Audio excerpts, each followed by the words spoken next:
Hey guys! Alright, back to read aloud. Still in Hunter's room. Best room in the house, I think. Mine is the kitchen because the kitchen has the food. Alright, so I'm going to continue on. So we kind of left off with just an introduction so far to Jackson's family. We know that times are tough. They don't have money really for food because we're hearing that they're playing games to kind of make the food last, that there's not a lot in the house, it can't be picky. And then a small introduction to Crenshaw and when he first saw Crenshaw and how he's slowly sneaking back into his life with little signals. So we're kind of thinking about like what's the meaning of Crenshaw. He has to mean something. If he's coming back into his life during tough times, what's the reason for that? All right, chapter 6. I don't know where I got the name Crenshaw. No one in my family has ever known a Crenshaw. We don't have any Crenshaw relatives or Crenshaw friends or Crenshaw teachers. I've never been to Crenshaw, Mississippi or Crenshaw, Pennsylvania or Crenshaw Boulevard in Los Angeles. I've never read a book about a Crenshaw or seen a TV show with a Crenshaw in it. Somehow Crenshaw just seemed right.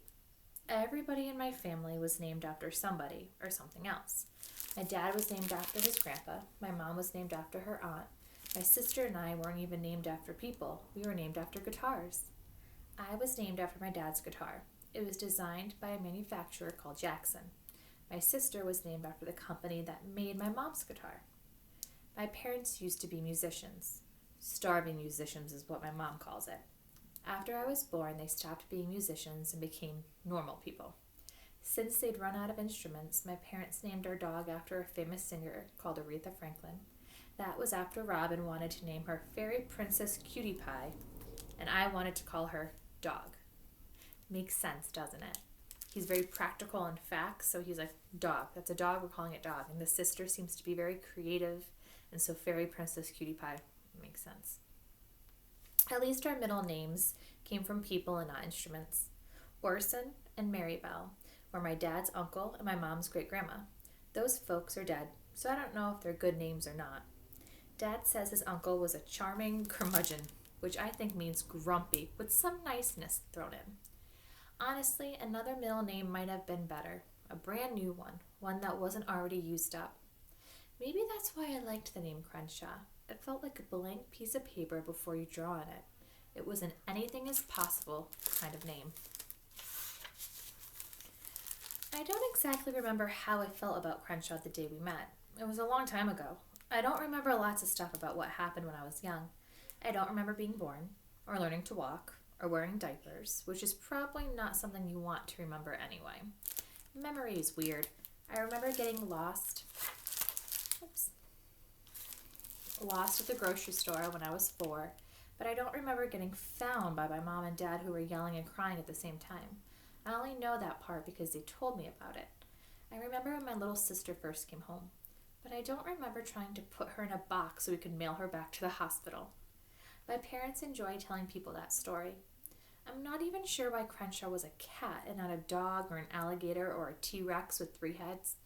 When I try to remember my whole entire life, it feels like a Lego project where you're missing some of the important pieces, like a robot minifigure or a monster truck wheel. You do the best you can to put things together, but you know it's not quite like the picture on the box. It seems like I should have thought to myself, wow, a cat's talking to me, and that is not something that usually happens at rest stops.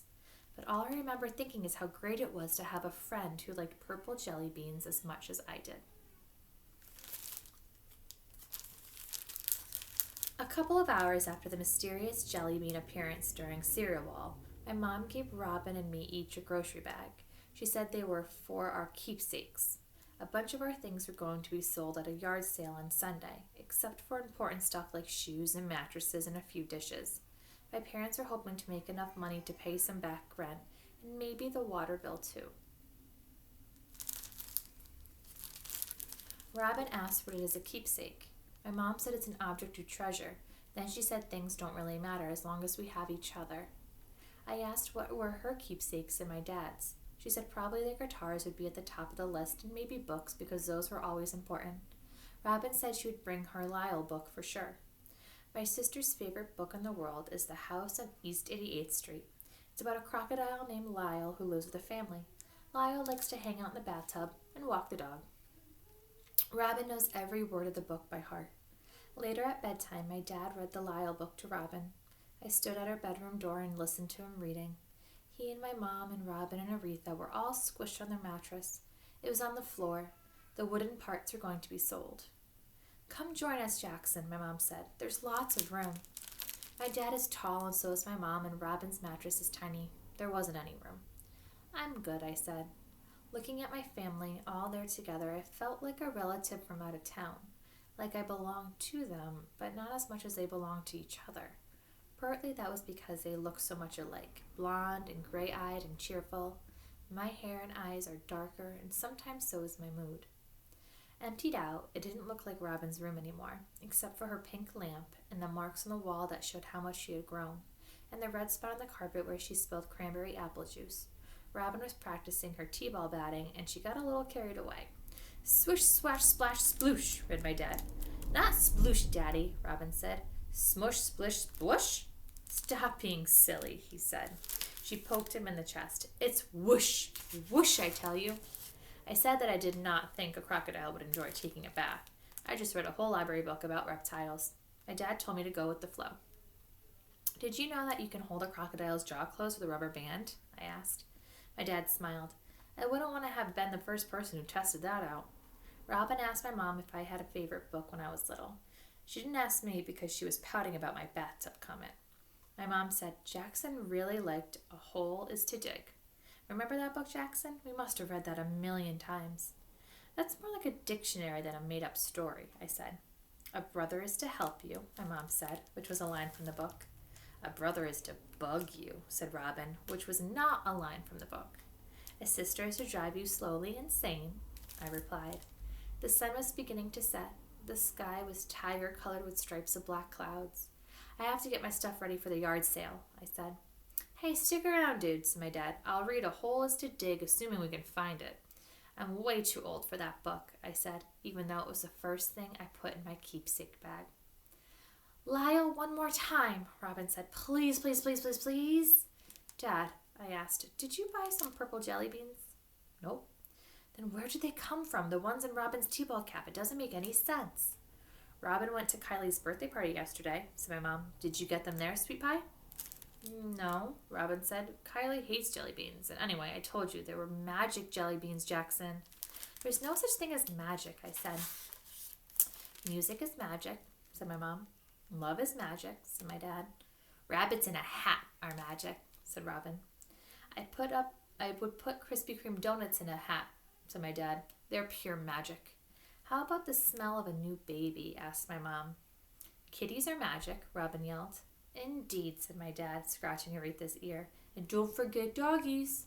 They were still going at it when I shut the door. He's very disconnected from his family. Like he said, he's an outsider almost. They're cuddling, they're talking, they're joking. They're being creative with things that they're thinking of and silly, and he's not having it. So I'm curious at how his personality fits with the family. Like, is this something that he's going to change a little more and kind of accept the creativity, like he's got that imaginary friend? Or is he going to be the one in the family that's more serious and brings people down to, like, this is like a serious issue we're having of not having money to pay, and what are we going to do about it? I don't know. I love my mom and dad, and usually my sister, but lately they've really been getting on my nerves. Robin was a little kid, so of course she was annoying. She'd say things like, "What if a dog and a bird got married, Jackson?" or sing "Wheels on the Bus" 3,000 times in a row, or steal my skateboard and use it for a doll ambulance. The usual little sister stuff. My parents were more complicated. It's hard to explain, especially since I know this sounds like a good thing, but they were always looking on the bright side. Even when things were bad, and they'd been bad a lot, they joked, they acted silly, they pretended everything was fine. Sometimes I just wanted to be treated like a grown-up. I wanted to hear the truth, even if it wasn't a happy truth. I understood things. I knew way more than they thought I did. But my parents were optimistic. They looked at the glass as being half full, not half empty. Not me. Scientists can't afford to be optimistic or pessimistic. They just observe the world and see what it is. They look at a glass of water and measure 3.75 ounces or whatever, and that's the end of the discussion. Take my dad. When I was younger, he got sick. really sick. He found out he has this disease called multiple sclerosis. Mostly he has good days, but sometimes he has bad ones when it's hard to walk and he has to use a cane. When he learned he had MS, my dad acted like it was no big deal, even though he had to quit his job, which was building houses. He said he was tired of listening to hammering all day long. He said he wanted to wear fancy shoes instead of muddy ones, and he wrote a song about it called The Muddy Shoes Blues. He said he might work from home, so he taped a sign on the bathroom door that said, Office of Mr. Thompson Wade. My mom put a sign next to it that said, I'd rather be fishing. And that was that. Sometimes I just want to ask my parents if my dad is going to be okay, or why we don't always have enough food in the house, or why we've been arguing so much.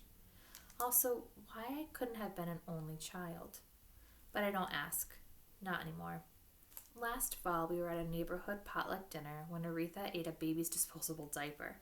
She had to spend 2 nights at the vet's until she pooped it out. Poop in, poop out, my dad said when we picked her up. It's the cycle of life. The cycle of life is expensive, my mom says, staring at the bill. Looks like rent's going to be late again this month. When we got to the car, I came right out and asked if we had enough money for stuff. My dad said not to worry, that we were just a little financially challenged right now. He said sometimes it's hard to plan for everything, unless you have a crystal ball and can see the future, and if I knew someone with a crystal ball, I'd love to borrow it. My mom said something about winning the lottery. My dad said if they won the lottery, could he please get a Ferrari? And she said, how about a Jaguar? And then I could tell that they wanted to change the subject. I didn't ask any more hard questions after that. Somehow I just knew my parents didn't want to give me hard answers.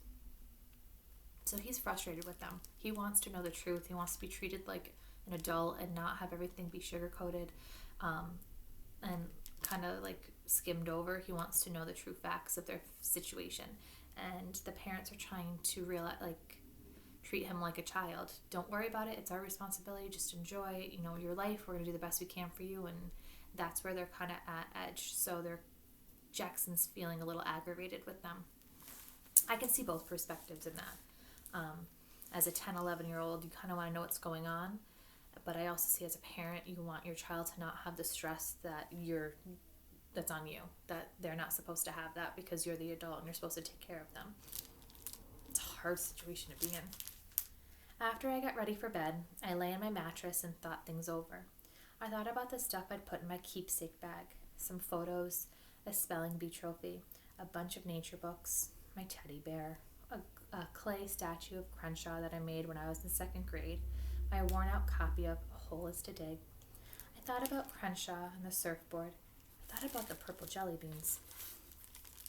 Mostly, though, I thought about the signs I've been noticing. I am very observant, which is a useful thing for a scientist to be. Here's what I've been observing. Big piles of bills. Parents whispering. Parents arguing. Stuff getting sold, like the silver teapot my grandmother gave my mom and her own computer laptop. The power going off for 2 days because we hadn't paid the bill. Not much food except peanut butter and mac and cheese and cup of noodles. My mom digging under the couch cushions for quarters. My dad digging under the couch cushions for dimes. My mom borrowing toilet paper rolls from work. The landlord coming over and saying, I'm sorry, and shaking his head a lot. It didn't make sense. My mom had 3 part-time jobs. My dad had 2 part-time jobs. You think that would add up to 2 whole actual jobs, but it didn't. My mom used to teach music at a middle school until they cut her job. Now she works as a waitress at 2 restaurants and a cashier at a drugstore. She wanted to get another job teaching music, but so far nothing had come up. After my dad had to quit construction work, he started a handyman business. He did small fix-it stuff, but sometimes he wasn't feeling well and had to cancel appointments. He also gave private guitar lessons, and he was hoping to go to community college part-time to learn computer programming. I figured my parents had a plan for making everything okay, because parents always have a plan. But when I asked them what it was, they said stuff like maybe they could plant a money tree in the backyard, or maybe they could start their rock band back up and win a Grammy. I didn't want to leave our apartment, but I could feel that it was coming, even if nobody said anything. I knew how things worked. I've been through this before. It was too bad because I really liked where we lived, even though we'd only been there a couple of years. Swan Lake Village was the name of our neighborhood. It didn't have any real swans, but all the mailboxes had swans on them, and the community pool had a big swan painted at the bottom. The pool water was always warm. Mom said it was from the sun, but I suspected illegal peeing. All the streets in Swan Lake Village had 2 words in their names. Ours was Quiet Moon, but there were others like Sleepy Dove and Weeping Wood and Sunny Glen. My school, Swan Lake Elementary, was only 2 blocks from my house. It didn't have anything with swans on it. Swan Lake Village wasn't a fancy place at all, just a regular old neighborhood, but it was friendly. It was the kind of place where you could smell hot dogs and burgers grilling every weekend, where kids rode their scooters on the sidewalk and sold lousy lemonade for $1 a cup. It was a place where you had friends you could count on, like Marisol. You wouldn't have thought it was a place where people were worried or hungry or sad. Our school librarian likes to say you can't judge a book by its cover. Maybe it's the same way with neighborhoods. Maybe you can't judge a place by its swans. The place looks a certain way, but people are struggling in there. Let's see how long this chapter is. Maybe do one more. I finally fell asleep, but around 11 I woke. I got up to go to the bathroom, and as I headed down the hall, I realized my parents were still awake. I could hear them talking in the living room. They were thinking of places we could go if we couldn't pay the rent. If I don't become an animal scientist, I would make a great spy. My mom said how Gladys and Joe, my dad's parents, we could maybe go there. They live in an apartment in New Jersey. My dad said they only had 1 extra bedroom. Then he declared, plus I couldn't live under his roof. He's the most pig-headed man on the planet. Second most pig-headed, said my mom. We could try borrowing money from our families. You get it? She was saying he's pig-headed. Dad rubbed his eyes. Do we have a rich relative I've never met? I see your point, said my mom. Then she said about my dad's cousin in Idaho who has a ranch, or her mom in Sarasota who has a condo, or his old buddy Cal who lives in Maine in a trailer. My dad asked which of these people would take in 2 adults, 2 children, and a dog who eats furniture. Besides, he said he didn't want to accept anyone's handouts. You do realize we can't live in the minivan again, my mom said. No, said my dad, I know we can't. Aretha's a lot bigger. She'd take up the whole middle seat. Plus she farts a lot, my dad sighed. Who knows, Sunday at the yard sale somebody might give us $1 million for Robin's old high chair. Good point, said my mom. It comes with extra Cheerios stuck to the seat. They fell silent. We should sell the TV, my mom said after a while. I know it's ancient, but still. My dad shook his head. We're not barbarians. He clicked the remote and an old black and white movie came to life. My mom stood. I'm so tired. She looked at my dad with her arms crossed over her chest. Look, there's nothing at all wrong with asking for help, Tom. Her voice was low and slow. It was the voice she used when a fight was coming. My chest tightened. The air felt thick. There's everything wrong with asking for help, my dad snapped. It means we've failed. His voice had changed too. It was sharp and hard. We have not failed. We are doing the best we can. My mom gave a frustrated groan. Life is what happens to you while you're busy making other plans, Tom. Really? My dad was yelling. So now we're resorting to fortune cookie wisdom like that's going to help put food in our kids' mouths? Well, refusing to ask for help isn't going to. We have asked help. We've been to that food pantry more times than I care to admit, Sarah. But in the end, this is our problem to solve, my dad shouted. You're not responsible for getting sick, Tom, and you're not responsible for getting laid off. My mom threw her hands in the air. Oh, what's the point? I'm going to bed. I slipped into the bathroom as my mom stormed down the hall. She slammed her bedroom door so loudly the whole house seemed to tremble. I waited a few minutes to be sure the coast was clear. When I headed back to my room, my dad was still on the couch, staring at the gray ghosts moving across the screen. It's got to be hard to hear. Okay, I'm going to stop there for today. I'm going to keep reading, but I'm going to make another video because I want to read. A couple of questions. What would you put in a keepsake bag? If you were to be told, here's a bag and everything in here you can keep, but if it doesn't fit in this bag or it overflows, you can't keep it. So what would you put in your keepsake bag? And then I'm wondering about what are they going to do to fix this? Like being an adult and knowing I have a child to take care of now and I have a house, and if I lost my job, and what would I do? Like who can help you and who wants to help but maybe can't? That's just a scary situation to be in, and I could see why they don't tell Jackson about it. So I'm kind of just thinking about what are they going to do and what's Crenshaw's role. And then what would you keep in your bag? And then maybe next time we can chat about that. You can comment. I'll open up a comment somewhere, or we can have a little chat about what you would keep in your bag. All right, I will talk to you guys later. Bye.